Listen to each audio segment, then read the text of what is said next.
আপনারা সবাই? শুভ সন্ধ্যা। দৈনিক বাঙালির কণ্ঠ সাহিত্য পুরস্কার 2020 গুণীজন সম্মাননা অনুষ্ঠানে আপনাদের সবাইকে সাদর আমন্ত্রণ জানাচ্ছি।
পাবলিকেশন থেকে আমরা ইসরাইল ভাই সহ সানি ভাই, শাহিন ভাই, নিমু ভাই, আমাদের সবার বই, যে ভাই সবার বই আমরা পরবর্তীতে প্রকাশ করবো।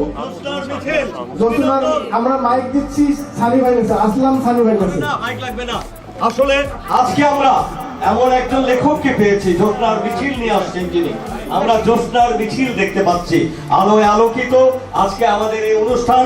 আমরা শামীম তালুকদার এই লেখককে অভিনন্দন জানাই। তার প্রচেষ্টাকে আমরা সাধুবাদ জানাই এবং তার মঙ্গল ও কল্যাণ কামনা করি। পাশাপাশি তিনি এরকম এভিডেন্স প্রকাশন আরো কাজ করে যাবে এবং তারা বাংলাদেশকে একটি সম্মানের জায়গায় নিয়ে যাবেন তাদের কর্মের মধ্য দিয়ে। আমাদের আসলে এই 21-এর বই মেলায় আমি মনে করি এই বইটি আমরা বাংলা ভাষায় আমাদের শহীদ সালাম বরকত রফিক জব্বার যে জীবন দিয়ে যে বাংলা ভাষাকে, যে বাংলা বর্ণমালাকে আলোকিত করেছেন, শামীম তালুকদার সেই আলো দান করে যাবে সারা পৃথিবীময়। জয় হোক আপনার, মঙ্গল হোক, কল্যাণ হোক। অভিনন্দন শামীম তালুকদারকে। শেষ করতে চেয়ে আমরা 1 সেকেন্ড সময় নিচ্ছি। তুমি এখনো মিথ্যে বলো? রাতে ঘুমাতে যেতে যত আলসেমি, কম্পিউটারে, মোবাইলে বা ট্যাবে চোখ দুটো আটকে থাকে, সকালে ডেকে ডেকে ক্লান্ত, ঘুমাতে গিয়ে মাথায় হাত বুলিয়ে দিতে হবে প্রতিদিন। আমি প্রশ্ন করলেই তুমি লুকাবেই, রাতে বলবে ঘুমিয়েছে তো, সকালে বলবে উঠেছে তো। তুমি এখনো মিথ্যে বলো?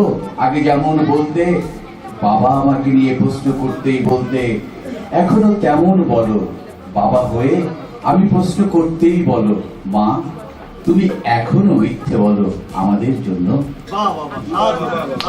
সবাইকে শুভেচ্ছা। আমি একটু বলতে চাই, আসলে লাকি যেভাবে বলছে, আমি লেখালেখি করার আমার অভ্যাস নেই। ফেসবুকে লেখাটাই প্রথম আমার লেখা, এবং আমি মনে করি না যে আমি কবি হিসাবে এখানে আসতে পেরেছি। মনে যেগুলো আসে সেগুলো লিখে ফেলি। একটু ব্যাকগ্রাউন্ড বলি যে আমি মেডিকেল কলেজে পড়তাম রাজশাহীতে। সেই সময় প্রত্যেকেই বাম রাজনীতির সাথে সম্পৃক্ত হই, এবং কিছু মানুষের দেশের প্রতি যে চেতনা, মানুষের প্রতি যে ভালোবাসা, সেগুলো খুব ভালো ভালো মানুষের সংস্পর্শে আসে। সেটা আমার জীবনে একটা বড় পাওয়া। এবং সেই সময় মেডিকেল কলেজে থাকতেই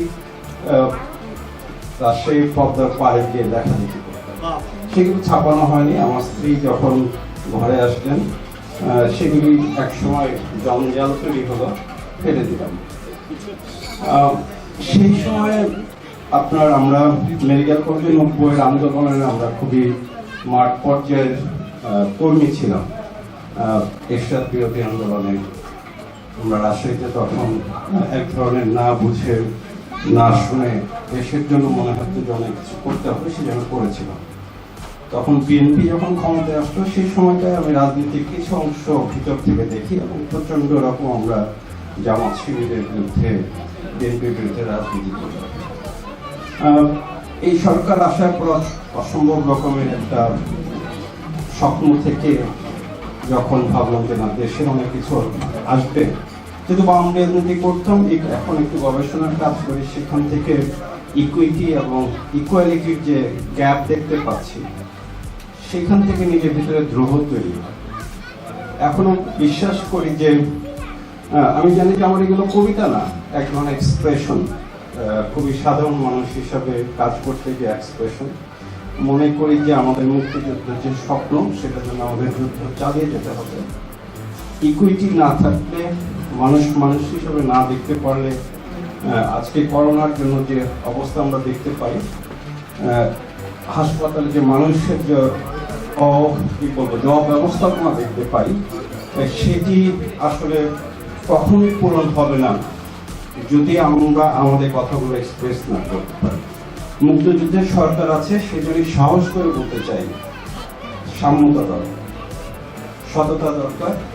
সেই জন্য আমার ক্ষুদ্র প্রেরণা। আমি জানি কিন্তু কোনো কবিতা না, কোনোদিন কবিও হতে পারবো না। এখানে স্ট্যালিন ভাই আছেন, নিপুণ আছেন, তাদের কাছে সামনে সানি ভাই আছেন, সবাই যারা আপনারা এখানে আছেন, তাদের সামনে এই কথাগুলো বলার একটা বড় প্রেরণা। এবং ও একটা কথা বলছে যে আমি নন কমিউনিকেবল ডিজিজ নিয়ে কাজ করি, স্বাস্থ্য নিয়ে কাজ করি। আমি মনে করি আপনাদের কবিতার মধ্যে যদি স্বাস্থ্য আসে, তাহলে করোনার দুরবস্থাপনাও দূর হবে।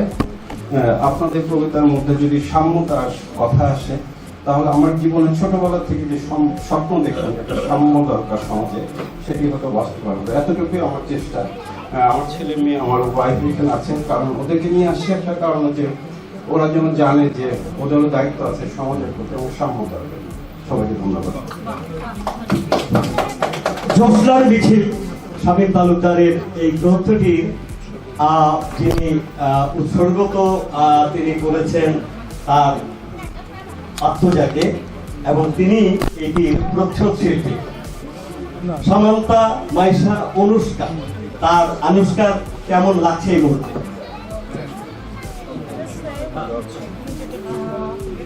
খুব ভালো লাগছে এখানে এসে, কখনো এরকম প্রোগ্রামে আসা হয়নি আসলে। সবাইকে thank you, আসার জন্য।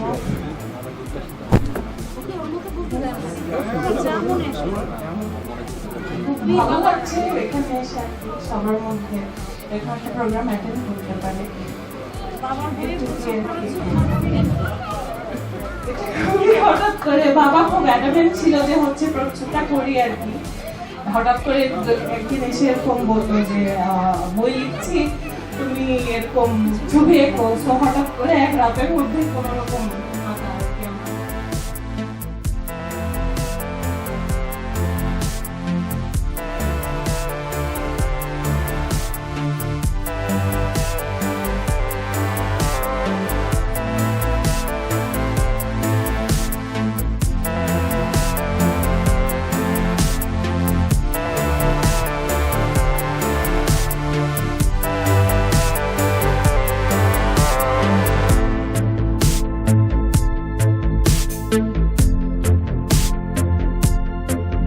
Thank you.